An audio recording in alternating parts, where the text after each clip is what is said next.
eu ficava imaginando o que eu fiz para receber isso. É muito triste você, depois de adulto, pensar que você não teve uma infância, que você não teve sonho. É muito ruim. A bala entrou aqui, ela saiu aqui.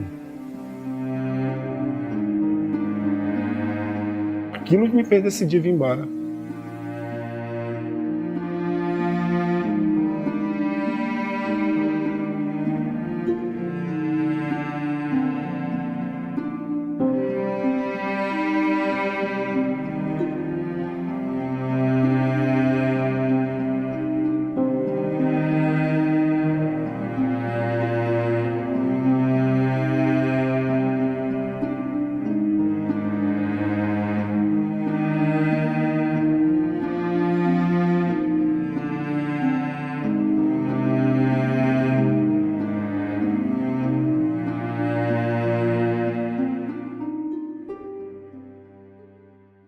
Meu nome é Marcos Antônio, eu sou do Espírito Santo, um pequeno estado do Brasil, na região sudeste. Eu fui criado numa cidade pequena, Barra São Francisco, nasci lá e aos 21 anos eu fui para Vitória e morei a minha juventude toda em Vitória. Eu tenho hoje 51 anos e estou morando atualmente nos Estados Unidos. Digo para você que minha infância no início foi uma coisa legal, sabe? Eu sou filho de mãe solteira, apesar de ela ter um filho mais velho do que eu, que era do primeiro marido dela, ele veio a falecer, e ela me criou como o xodó dela, que ela não tinha tido acompanhado muito a infância do meu irmão mais velho. E então, ela conheceu meu padrasto, eu tinha 9 meses de idade. E ela foi morar com ele. Não foi um casamento, mas ela foi morar com ele. Ele trabalhava em um posto de gasolina e ao mesmo tempo que era no posto de gasolina ele era caminhoneiro também. E assim foi a nossa infância. Minha mãe era muito despreocupada, meu padrasto também, com a vida em si, não almejavam coisas de valor, uma vida assim mais simples. Nós tínhamos, eu considero que era uma situação paupérrima, sabe? Às vezes ela ficava desesperada porque nós não tínhamos coisas para comer. Muitas das vezes eu lembro que eu fui para o colégio sem café da manhã, porque eu sabia que lá no colégio tinha o café da manhã. Não era fácil. Meu padrasto não ganhava muito, minha mãe lavava roupa para fora e a gente, criança, ajudava. Minha mãe fazia salgados e mandava a gente vender na rua. E eu lembro que quando o salgado sobrava na vasilha e a gente não podia voltar para casa, porque se voltasse aquele salgado apanhava. E eu lembro que um dia eu sentei no meio-fio e comecei a chorar, um senhor passou e falou o que aconteceu. Eu falei para ele que minha mãe tinha mandado eu vender os salgados e tinha sobrado um. Ele perguntou quanto que era, eu falei o preço, ele falou, eu vou te dar o dinheiro. Então leva o salgado. Ele falou, não, o salgado está horrível, já está murcho, já está feio, mas leva o dinheiro. E eu levei o dinheiro com medo de apanhar, né? Minha mãe, ela exigia isso, ela contava o dinheiro. A minha infância era muito perturbada, ela era muito conturbada em termos de agressões com palavras, físicas e esse tipo de intolerância que eles têm com o diferente. Eu era uma criança diferente. Poxa, mas eu era só uma criança. Eu não tinha como me defender.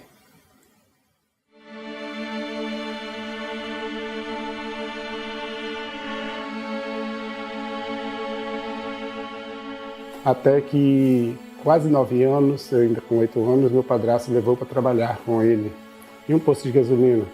E lá a gente foi, e lá eu lavava os tapetes do carro, escovava os tapetes e tudo, porque eu não tinha altura para poder lavar os carros. Mas ao longo do tempo eu fui alcançando os carros e ele começou a me colocar para lavar os carros. Foi muito triste porque Eu lembro que quando eu tinha 7 anos de idade, eu me vi diferente dos outros meninos e eu não entendia por quê. Por que eu era diferente? Porque os outros meninos me agradavam. Eu era uma criança de 7 anos, não sabia por que isso, achava que era natural. Mas até que um dia, pela primeira vez, eu ouvi da boca do meu padrasto que uma palavra que eu jamais ia esquecer. Ele me chamou de bichinho, ou no termo dele lá, mariquinha. E aquilo para mim doeu, sabe? Eu não sabia o que significava isso. Eu queria saber por que ele me chamava daquele jeito. E ao longo do tempo os insultos foram aumentando. E eu me lembro que eu perguntei à minha mãe por que ele me chamava daquele jeito. Aí ela não respondia, ela não queria nem tocar no assunto. Mas eu não sabia por que ele me chamava assim. Ele me chamava tanto assim, eu trabalhava com ele, que ele deu a liberdade para que as outras pessoas que estavam trabalhando junto me chamassem também. E aquilo me humilhava. Mas eu queria saber por que comigo. Por que eu tinha que ser tratado desse jeito? Por que eu não podia ser tratado como meus primos, como meu irmão mais velho? Eu era tratado com diferença. Ao longo do tempo, eu fui percebendo que realmente eu era diferente. E chamava a atenção dos mais velhos, porque eu era fortinho e tudo, e eu trabalhava nesse posto de gasolina e uma vez por mês era um que tinha que trabalhar no domingo. E nesse dia eu fui trabalhar no domingo. Aí foi a primeira vez que eu sofri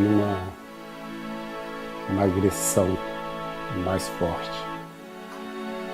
Foi quando eu fui abusado por uma das pessoas que trabalhavam lá também, que julgava ser primo, não era primo, era sobrinho do meu padrasto. E esse trauma eu carreguei durante um tempo. E ele me ameaçava e continuava fazendo aquilo. Quando eu não quis submeter a situação, eu levei um soco na altura da fronte e eu fiquei tonto. Aí ele fez o que ele queria fazer. E contou para o primo dele, e o primo dele se viu no mesmo direito e me ameaçava. E as ameaças, elas duraram muito tempo, duraram cerca de 4 anos. E aquilo me deixava deprimido. Eu ia me deprimindo, eu ia ficando mais triste, e eles eram mais velhos, e aquilo fazia com que eu tivesse medo de pessoas mais velhas, jovens, rapazes de 18, 20, 26 anos, eu tinha medo. Quando eu ficava imaginando o que eu fiz para receber isso. E o meu padrasto me cobrar isso. Ele, com que direito ele tinha de me cobrar isso? E eu fui guardando isso para mim.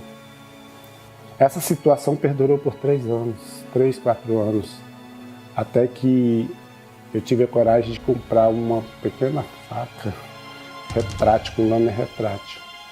Quando a situação foi acontecer comigo outra vez, eu dei uma facada na mão da pessoa, de uma dessas pessoas. Aí ela nunca mais me perturbou. Esses abusos que aconteceu comigo a partir dos 8 anos de idade, eles permaneceram por um período, por 4 anos com um e mais 4 anos com outro, e através de ameaças. Eu era refém dessa situação. E eu comecei a me defender mesmo, eu já tinha uns 16 anos, porque até os 14 anos ainda acontecia esse tipo de coisa. E eu passei a exigir o respeito também comigo, porque eu era com 14 anos, eu era grande, eu era forte. É muito triste você, depois de adulto, pensar que você não teve uma infância, que você não teve sonho. É muito ruim.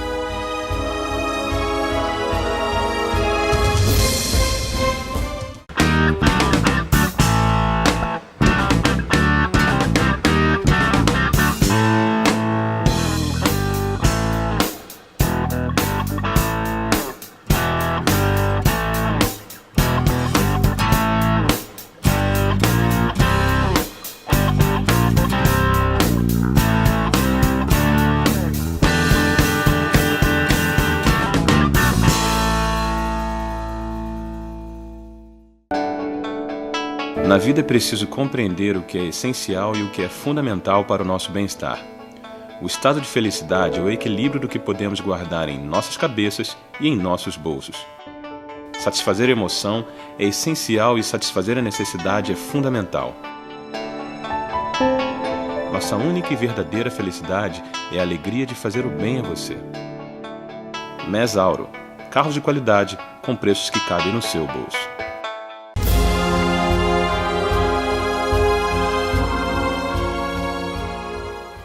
Eu tinha uma depressão infantil que ela não me dava condições de alimentar sonhos futuros. Eu vim ter sonhos depois dos 30 anos. Que sonho que eu teria se, quando eu, criança, com 8 anos, ser abusado por pessoas bem mais velhas, e um deles tinha 30 anos de idade, o outro tinha mais de 21 anos. E eu acho que isso destrói o sonho de qualquer criança. Mas eu fui superando essa situação porque a gente, depois de uma certa idade, eu trabalhando e tudo, eu pude escolher com quem eu queria me relacionar. Eu já me autodefendia, porque eu já fui crescendo, eu sempre fui grande, sempre fui mais forte. Eu cresci e fiquei forte. E depois nós mudamos para Vitória, capital do Espírito Santo. Aí foi lá que eu comecei a ter uma vida diferente mesmo, conhecer pessoas e ter relacionamentos mais saudáveis. E eu lembro que mudou para perto da minha casa uma família e tinha um rapaz, que o nome dele era Alex, e eu percebi que ele também era diferente. Foi quando a gente passou a se relacionar como amigos e um dia ele me deu um beijo. Ele me deu um beijo e eu achei legal. Achei legal. Eu falei, poxa, é isso que eu gosto, isso eu acho legal. E nós tivemos um namorico de 2 anos até ele mudar para Vitória. Tivemos até os 16 anos, assim, dos 14 aos 16, 17, não me lembro direito. Foi quando a minha família toda evangélica, eu com 16, 17 anos, a família empurrava a gente para a igreja. E a minha mãe, ela descobriu essa parte minha da homossexualidade e ela foi veementemente contra essa opção. Passei para essa igreja e comecei a frequentar essa igreja com 17 anos e lá eu conheci uma menina e a gente começou a namorar porque eu estava querendo agir de acordo com o que as pessoas julgavam ser o certo, que a sociedade empurrava a gente para o certo. E dessa relação, graças a Deus, teve um fruto legal, sabe? Eu tenho um filho e ele é minha cara, só que é um pouquinho mais clarinho. Ele é muito bonito, pai, né? E o nome dele é Henrique. Ele mora no Brasil, nós temos uma relação muito boa. Ele está sempre falando comigo pelo WhatsApp, Facebook. WhatsApp não, mas pelo Facebook. E ele sempre, eu acho muito legal, é uma coisa que eu nunca imaginava ouvir, quando ele fala comigo, que ele me chama, oi pai, aí eu, oi filho, ele, benção pai, olha, muito legal isso, dá vontade de chorar. E eu tenho uma relação muito boa com ele, porque apesar de que durante a infância dele, que eu resolvi realmente largar a mãe dele e viver a minha vida, a mãe dele criou uma revolta muito grande contra mim. Ela começou a catequizá-lo contra o homossexual. Ele foi crescendo contra o homossexual, sabe? Ele, cadê seu pai, Henrique? Meu pai é gay. Eu não quero meu pai, ele é gay. Só que quando meu filho fez 11 anos, ele quis me conhecer. E ele foi atrás de mim. Ele me procurou, ele me ligou. E como eu vi que ele me procurou porque ela não dava vazão para eu me aproximar dele, eu abri as portas para ele. Ele veio para o meu aconchego. E ele passou a conviver comigo. A nossa convivência lá foi muito boa, sabe? O tempo que ele se aproximou de mim. Hoje ele está com 23 anos, já é um um jovem adulto quase.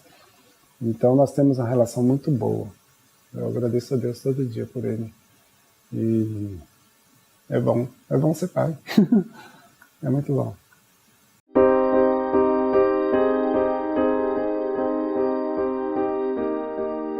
Teve um dia que o pastor da igreja, ele deu abertura para que as pessoas que tivessem algum pecado oculto, algum pecado que estivesse guardando dentro do íntimo, abrisse as portas para que fosse conversar com ele, o que ele ia, no particular, ajudar essas pessoas e várias pessoas. E eu fui uma das pessoas que marcou com ele também, para poder contar a minha história. Eu entrei dentro da sala dele, eu sentei, ele, irmão Marcos, tudo bem? Eu falei, tudo bem, tudo bem. Qual é o seu problema, irmão Marcos? Seu pecado, aliás. Qual é o seu pecado? Eu falei, eu vou contar o que eu sinto, pastor. Olha, eu sou assim, sabe? Eu gosto de meninos, eu não gosto de meninas, apesar de eu ter uma namorada.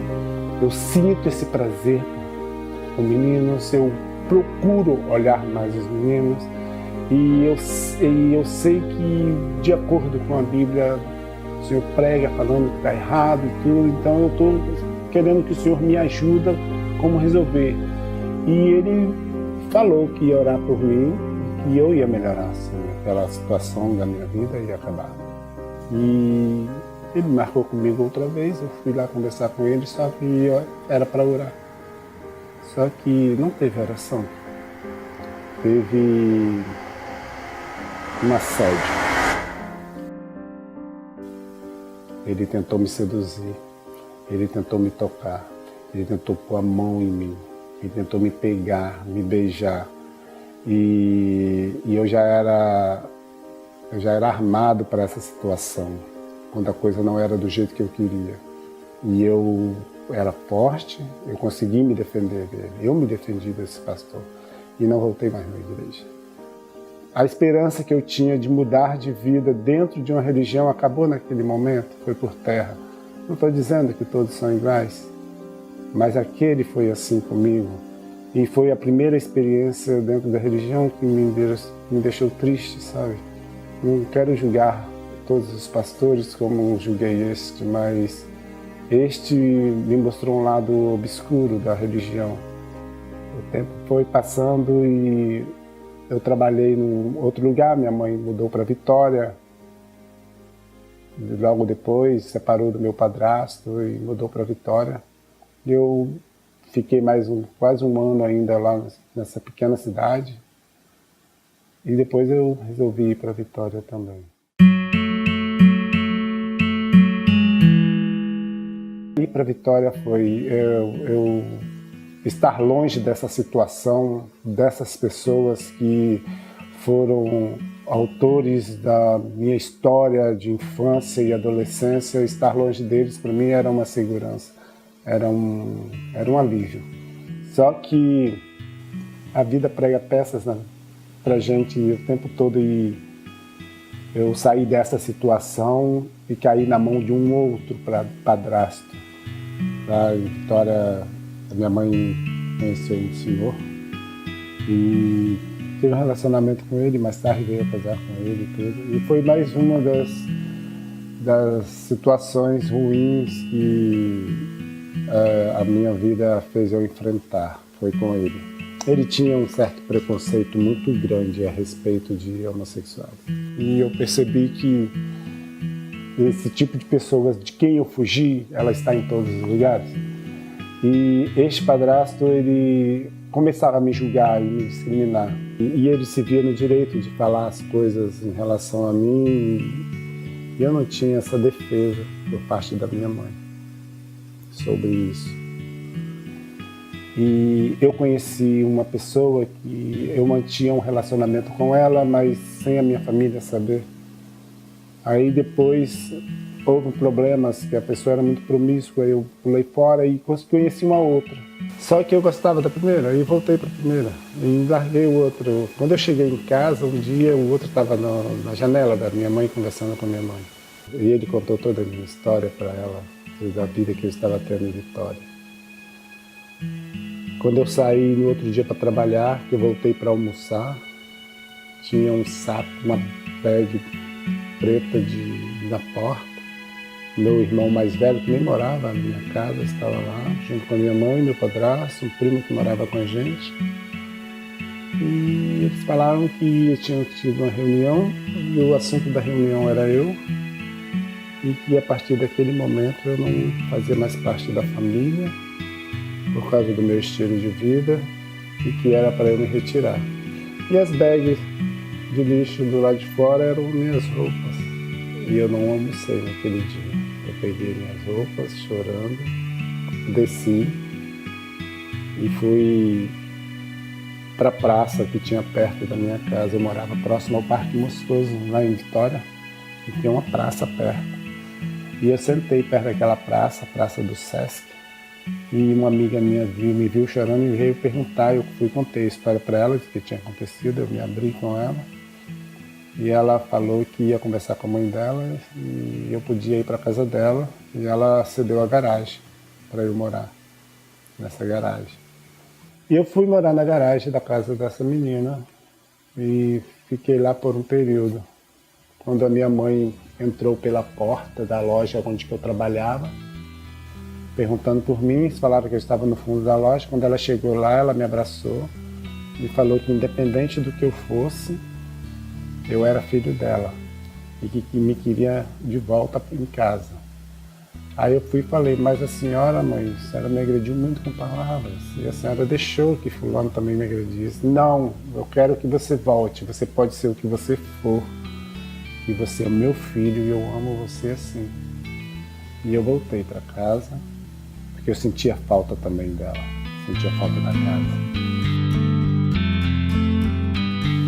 E quando eu cheguei em casa, ela falou, fez uma reunião com eles, falou, o Marcos está de volta e a partir de hoje eu não quero que toque assunto a respeito da vida dele. Porque quem tocar vai ter que se ver comigo. A partir daquele momento eu tive uma aliada. Foi a minha mãe. Minha mãe virou minha aliada naquele momento. Ela enfrentava todos para poder me defender. Você pode ser o que for, sabe? Você pode ser... você pode ser alcoólatra, você pode ser drogado, você pode ser o que for na sua vida. Mas a partir do momento que você tem o apoio da tua mãe, a coisa muda, sabe? Não quero comparar o homossexual com um drogado nem nada, porque não tem nada a ver. O drogado é uma escolha pelo vício, o homossexual não tem escolha. Então, quando a minha mãe me apoiou, ela só não me deu apoio, ela abriu o mundo para eu conhecer. Ela me deu a chance de conhecer a minha vida, de explorar mais a minha vida, de estudar mais sobre o meu comportamento, o que era normal, o que era anormal, apesar de ainda ter muito preconceito. Naquele momento eu perdi uma mãe e ganhei uma amiga, minha melhor amiga. E eu contava minhas histórias para ela, ela queria saber. A minha mãe, ela falou, olha, já que você está namorando, eu quero conhecer com quem você está namorando. Porque eu quero saber onde que ele mora. Para se acontecer alguma coisa, eu procurar a pessoa. Eu tenho que saber quem é. E assim ela fez com que eu trouxesse as pessoas com quem me relacionar para dentro de casa, para ela conviver com a pessoa. Ela não me via como um homossexual, ela me via como filho dela. E ela falava que a minha felicidade era a felicidade dela. E eu conheci uma pessoa que me ensinou o ofício que eu sou hoje, que eu sou cabeleireiro.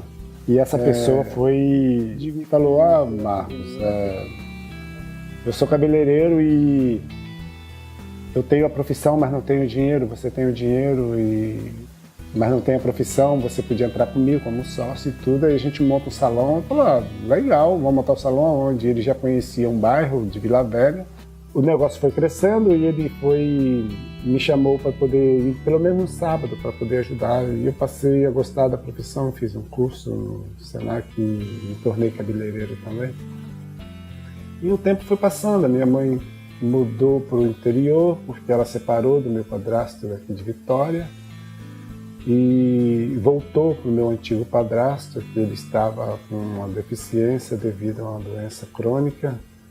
E ela voltou para a cidade onde eu nasci. é uma pequena cidade do interior, Barra de São Francisco, interior do Espírito Santo.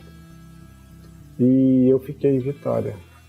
Fui morar com a minha prima, depois que a situação foi melhorando e eu comecei a ter as coisas que eu tinha vontade. Aí que eu comecei a ter sonhos. Você me perguntou de sonhos de infância, eu falei que eu não tinha. Mas depois de adulto eu passei a ter sonhos. Eu queria ter um carro, eu comprei um carro. Eu queria ter as roupas de marca, eu passei a comprar as roupas de marca, os tênis melhores. Eu queria viajar, eu viajei, eu fui à Europa, sabe? Eu comecei a realizar sonhos de adulto. Eu não fui uma criança de sonho, mas fui um adulto realizado.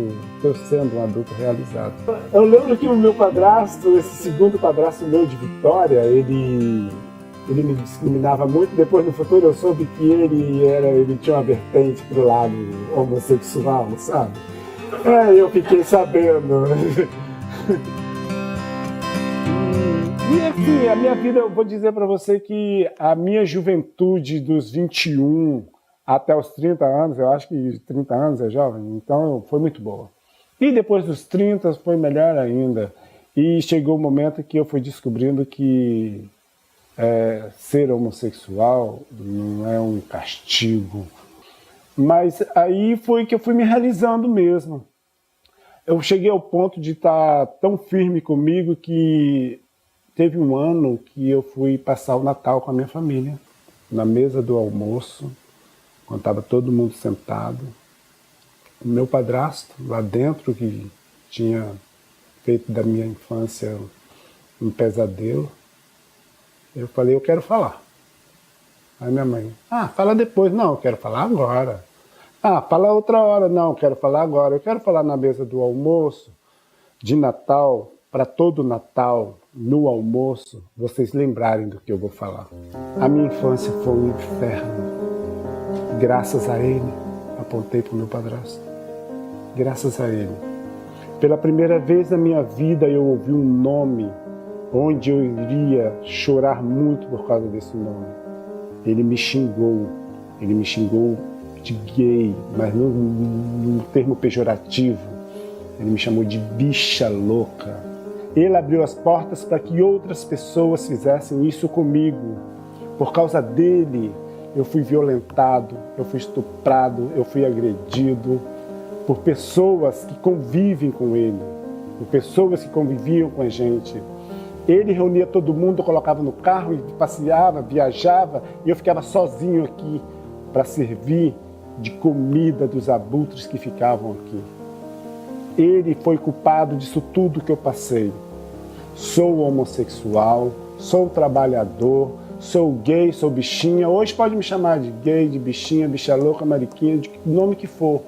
Mas eu me sustento, eu vivo a minha vida dignamente. Eu nunca passei a perna em ninguém, nunca passei por cima de ninguém. Sou mais digno e honesto do que muitos que falam que são. Até mais do que ele, que sempre me julgou. Eu olhei para o meu irmão mais novo. Você pensa que eu não sei que você não gosta de mim? Você não gosta de mim. Quantas vezes aqui na cidade, na rua, eu procurei falar com você, você fugiu de mim por eu ser homossexual. Você fugiu de mim, você me discrimina, você só fala comigo aqui dentro. Você não deixou eu levar tua filha no clube, com medo de eu fazer alguma coisa com ela. Eu falei para o meu irmão mais novo. E falei para o meu irmão mais velho, e você? Quantas vezes eu quis chorar no teu ombro, você fugiu de mim. Falei para o meu irmão mais velho. E vou pedir uma coisa para vocês, não orem para eu melhorar, para eu me curar, porque eu não sou doente. Eu não tenho uma doença. Sabe? Eu vivo a minha vida. Deixa eu viver minha vida. A minha vida é em Vitória. Sabe por que eu não mudo para cá? É lá que as pessoas me aceitam como eu sou. Eu tenho meus amigos. Claro que eu passo por situações de preconceito, mas o pior preconceito é dentro de casa, dentro da família. O meu irmão mais velho me contou uma coisa que me deixou chocado, que eu não me lembrava. Eu tinha um bloqueio disso. Meu irmão mais velho me falou que ele foi a primeira pessoa a me violentar. Eu não lembro disso. Entendeu? Eu não me lembro. Não sei que idade que eu tinha na época, mas eu não me lembro. E ele contou isso na mesa chorando.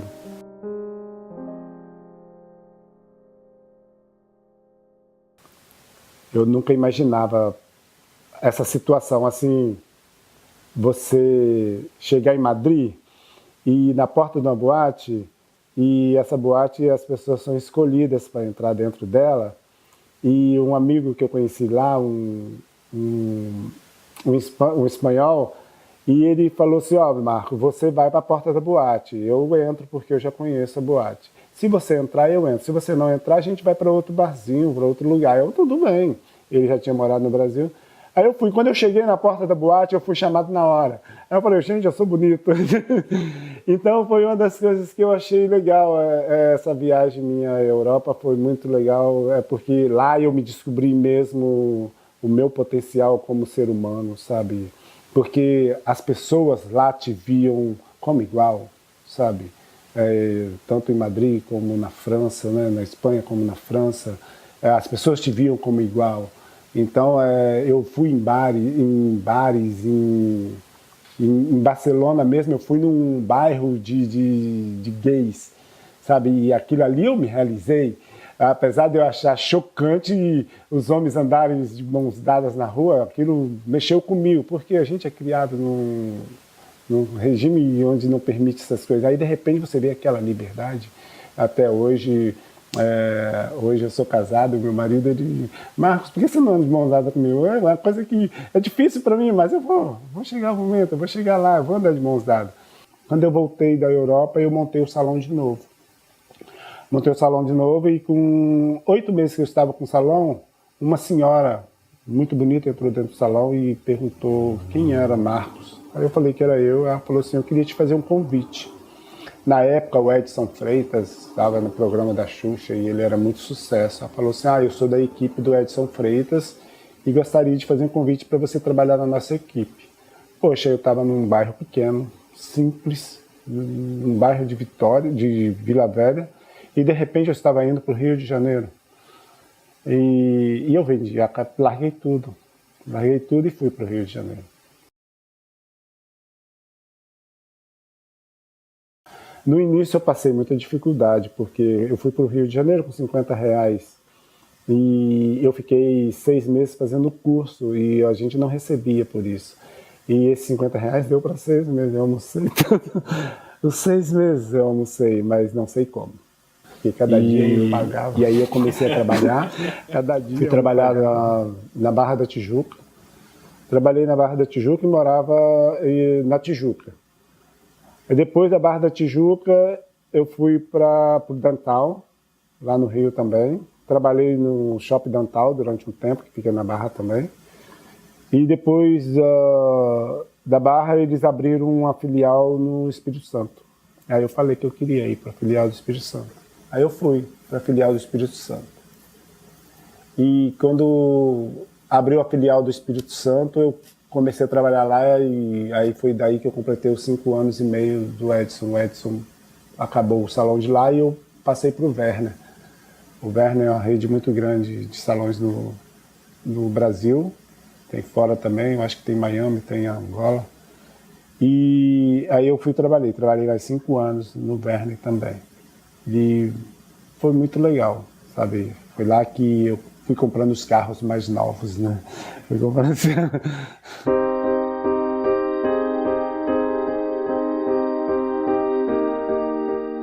E o tempo foi passando, a coisa estava fluindo bem, estava crescendo, já tinha uma situação financeira estável para nível de Espírito Santo, sabe? Eu estava bem servido profissionalmente e com dinheiro guardado, eu tinha coisas boas. E eu tinha um cliente que ele era DJ e ele fez uma festa. Isso prometia que seria uma festa muito boa. E a gente ficou esperando por isso, aguardando isso. E um amigo meu falou que queria ir também. Eu falei, não, fica tranquilo, eu compro o meu ingresso e compro o teu. Aí eu cheguei em casa, depois de trabalhar de 8 horas da manhã até as 10 da noite, cansado, tomei meu banho, me preparei, me arrumei. Eu estava na academia, estava muito corpo grande e tudo. Me arrumei, coloquei os cordões que eu gostava, relógio caro e tênis caro e tudo, e resolvi, fui para a festa. E essa festa ficava num bairro próximo a Itapuã e tinha um estacionamento deles era na rua. Eu vim, procurei vaga próximo, não achei vaga, estacionei mais para frente um pouquinho. E nisso que eu estacionei meu carro, eu fui pegar meu celular, peguei o celular e guardei algumas coisas que eu tinha que guardar, peguei a chave do carro. Quando eu fui pôr a mão na chave, uma pessoa bateu no vidro do carro, num barulho tipo de metal. Quando eu olhei, o cara estava armado. E ele já começou a me xingar. Vocês é uma raça que não presta, vocês são do demônio, eu vou limpar Vila Velha desse tipo de gente.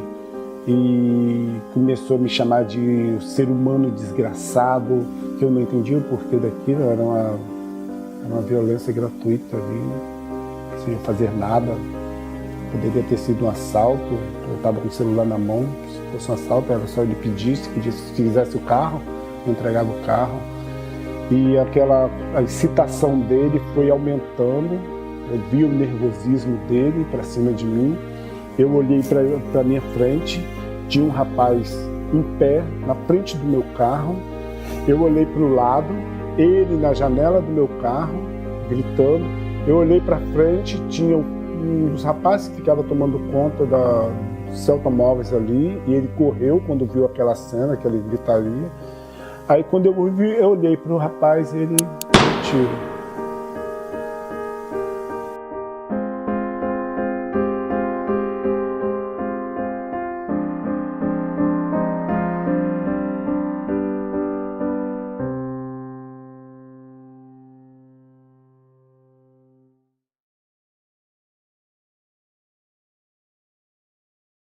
Viajar é a mistura de objetivos, metas, expectativas e planejamento.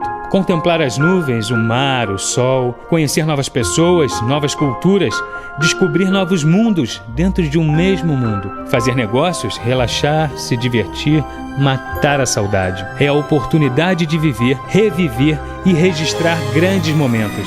Facilite sua vida e viva uma nova e inesquecível experiência. Brascom, onde tudo fica mais fácil.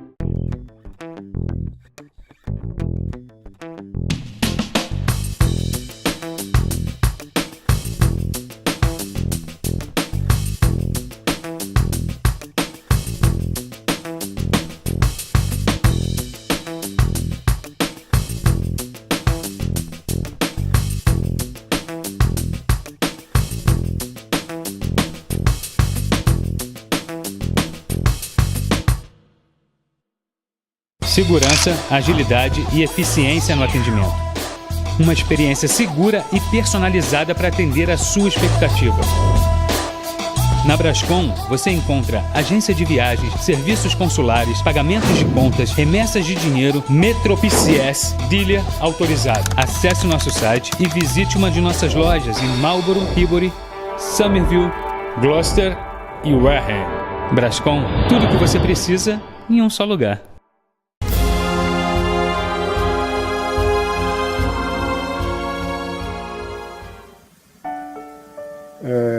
Naquele momento que ele deu o tiro, eu senti só um zumbido, uma pancada na cabeça. Aí eu caí no banco do carona.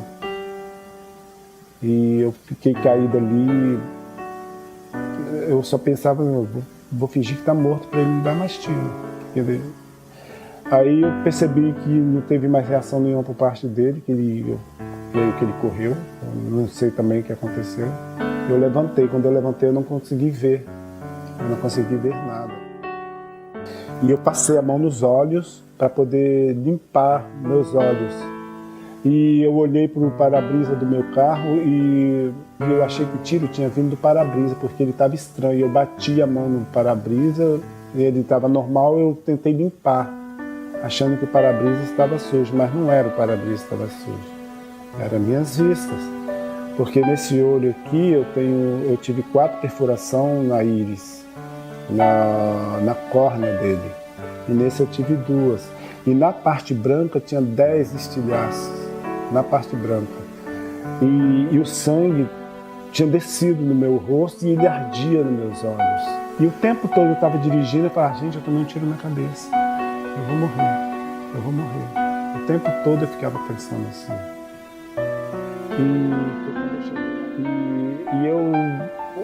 O único instinto que eu tive naquele momento foi de ligar meu carro e sair correndo. Eu não conseguia enxergar a rua. Eu via um vulto dos postes de luz. E eu dirigi até o hospital mais próximo. Cheguei lá dentro do hospital mais próximo. Eles jogaram soro nos meus olhos para lavar e fizeram um curativo ali. Ligaram para um outro hospital que era referência nesse tipo de situação. E eu fui e eles falaram, nós vamos transferir você para outro hospital. Aí nisso, na transferência do hospital, eu deitado na maca e eu pedi para ligar para minha prima veio, foi comigo na ambulância. E eu queria estar lúcido. E eu falava para o rapaz, eu vou te falar o caminho, o trajeto que a gente está fazendo, e você confirma para mim? Aí ele falou, não, confirma. Aí eu falei, a gente está passando na rua tal, estamos. A gente está passando na ponte tal, estamos. Eu falei, agora a gente está na beira-mar? Aí ele, estamos. Aí eu vi que a minha mente ainda estava tranquila, porque quando eu cheguei lá, fizeram uma tomografia computadorizada do meu cérebro e constataram que o crânio tinha rachado, tinha aberto e tinha atingido a meninge, eu estava com o cérebro cheio de sangue. Eu pensava comigo, enquanto a violência contra o homossexual é verbal, tudo bem. Não é bom, mas tudo bem. Mas quando ela sai do verbal para ação, para violência, para que isso? Eu sofri essa humilhação, esse ataque por esse rapaz, por discriminação na rua. Não tive a proteção do governo em relação à segurança. E quando eu cheguei no hospital, eu não tive um atendimento à altura de impostos e benefícios que a gente paga, porque eu fiquei no corredor, sabe? Eu não tive direito a um quarto, eu não tive direito a uma enfermaria. A minha mãe, quando chegou, ela ficou apavorada com a situação, e você tem que ir embora daqui, você tem que ir embora daqui, eu não quero mais que você viva aqui.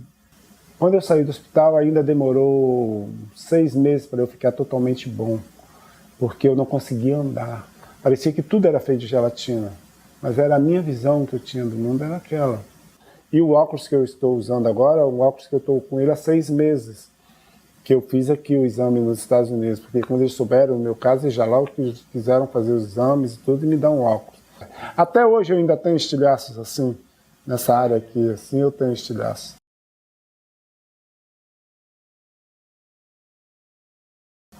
Eu dou muito valor você ser protegido por uma Constituição e um Código Civil. Eu dou muito valor a isso. Então eu falei que eu nunca mais ia sair do Brasil porque na Europa eu não tinha essa proteção. Então eu falei, não, eu não vou mais sair porque aqui qualquer coisa eu abro um processo e jogo na justiça, que demore o resultado, mas eu quero ser protegido por um estatuto, por uma Constituição. Eu nunca pensei em vir, mas depois disso eu pensei em voltar para a Europa. Falei, eu quero voltar, eu quero morar na França, ou na Espanha, mas eu quero voltar, porque eu aprendi um pouco do francês e eu penso em voltar. Apesar de o Brasil ter me oferecido um tratamento psicológico, eu achei o tratamento muito fraco, porque eu tinha que fazer 6 sessões, eu consegui fazer 2 porque a médica não ia, sabe? Ela não aparecia e marcava para frente, e depois queriam me dar remédios. A questão não era remédio, eu só queria poder, o seguinte, viver. Aí eu comentei, um dia teve um casamento dentro do salão, eu comentando o pessoal lá, e a menina ouviu e falou assim, eu mexendo no cabelo dela, ela perguntou, vem cá, isso aconteceu com você? Eu falei, foi. Mas deixa eu ver. Ela viu a cicatriz, nossa, que coisa séria isso. Eu falei, mas por que aconteceu isso? Eu falei, simples fato de ter homofóbico no Brasil. Pelo simples fato da pessoa achar que ela tem o direito de exigir o que você tem que ser e o que você não deve ser. E ela falou assim, por que você não vai embora para os Estados Unidos? Eu já tinha uma amiga aqui. Aí eu falei, para os Estados Unidos? Eu nunca pensei em ir para os Estados Unidos. Nunca imaginei ir para os Estados Unidos. Eu nunca tive o sonho da Disney. Eu nunca tive o sonho de Orlando, sabe? Eu nunca tive o sonho de Miami ou de Nova York. Nunca tive o sonho, sabe? Eu vi os filmes e tudo, mas nunca tive essa esperança, essa vontade de um dia vir para os Estados Unidos. Ela começou a me falar das vantagens de se morar nos Estados Unidos. Nos Estados Unidos, Marcos, isso não vai acontecer com você. Lá tem lei, lá tem justiça. As pessoas lá não se tocam e nem se agride com palavras, porque se agredir, você chama a polícia. E a polícia resolve a situação. E ninguém quer ficar na mão da polícia americana. Então o que você tem que fazer? Você tem que pegar todos os papéis que você tem a respeito do acontecido, laudo médico, jornais, pega tudo que você tem e leva para os Estados Unidos, chega lá, você dá a entrada em asilo. Aí eu falei, mas como que funciona isso? Ela falou assim, não, eu trabalhei com um advogado lá, eu sou advogada lá, hoje eu moro em Washington e eu já fiz, nós já trabalhamos com casos desse tipo. Você pega e leva, vai atrás, você tem um BO? Eu falei, não tenho um BO, vai atrás do BO e pega. Até então eu tinha dúvida se eu queria vir ou não. A minha dúvida acabou no momento que eu comecei a correr atrás dos papéis. Eu fui na delegacia de polícia, falei meu nome, falei o que aconteceu comigo e a data. Eles foram e acharam o boletim de ocorrência e falaram, aqui tem realmente, eu vou tirar uma cópia e vou te dar o boletim de ocorrência. Você precisa dele para quê? Eu falei, não, é porque eu preciso. Eu não falei para que era para vir para cá. Eu falei, não, é que eu preciso dele só para ter um arquivo, porque eu não tenho nada do dia que aconteceu. Aí lá, tudo bem, o cara foi e me deu. Eu sentei dentro da própria delegacia e fui ler o boletim de ocorrência. Naquele momento eu decidi vir embora para os Estados Unidos.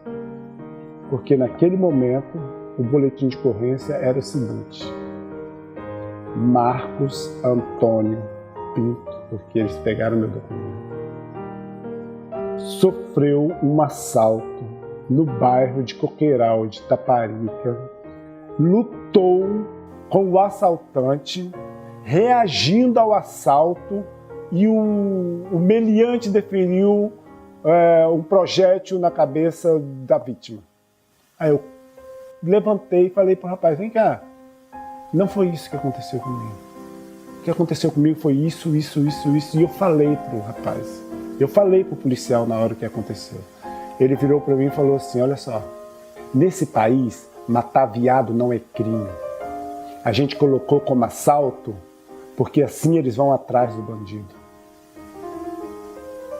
Naquele momento eu decidi vir embora para os Estados Unidos.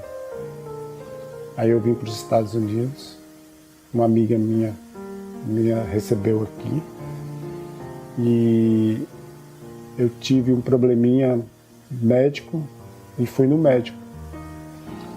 E chegando no médico, o médico perguntou se eu falava inglês, eu falei que não, ele chamou um translator, o tradutor veio e ele começou a conversar comigo, perguntando como é que eu estava e tudo, de onde que eu falei que eu era brasileiro, quanto tempo que eu estava nos Estados Unidos, eu falei que tinha 4 dias que eu estava nos Estados Unidos.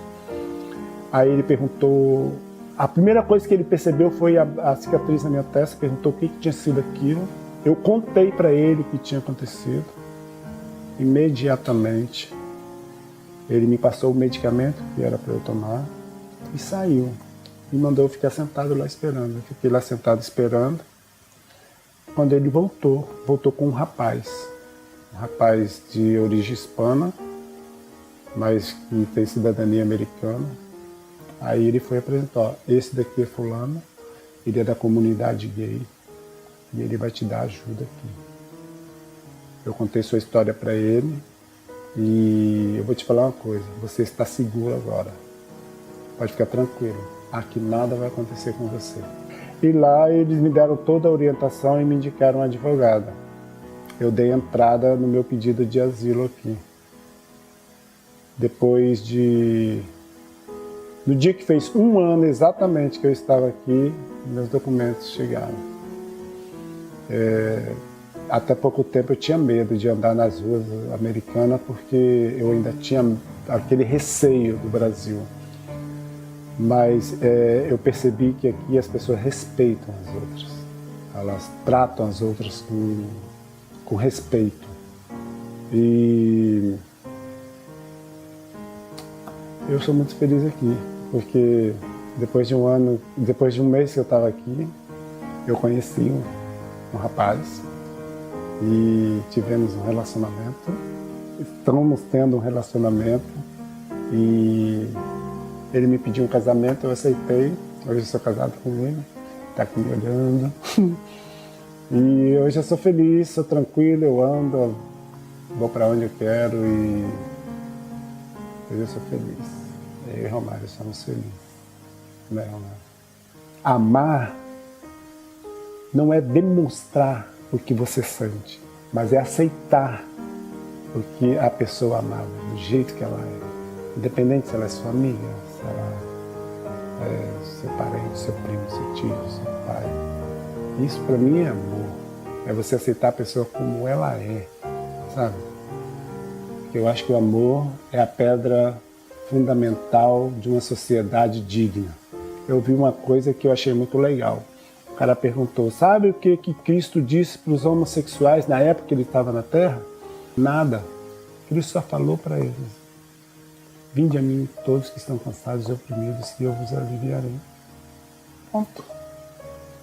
Pensa direitinho no que você olha, como você olha para as pessoas, como você trata e como você gostaria de ser tratado. Isso é o mais importante. Eu espero que a minha história sirva de exemplo para alguns, não a parte sofrida, mas de superação. Hoje eu consigo andar tranquilo aqui nos Estados Unidos e hoje eu sinto seguro. Eu acho que voltar para o Brasil seria reviver tudo de novo. Mas não sei, né? O futuro a Deus pertence. E essa é a minha história.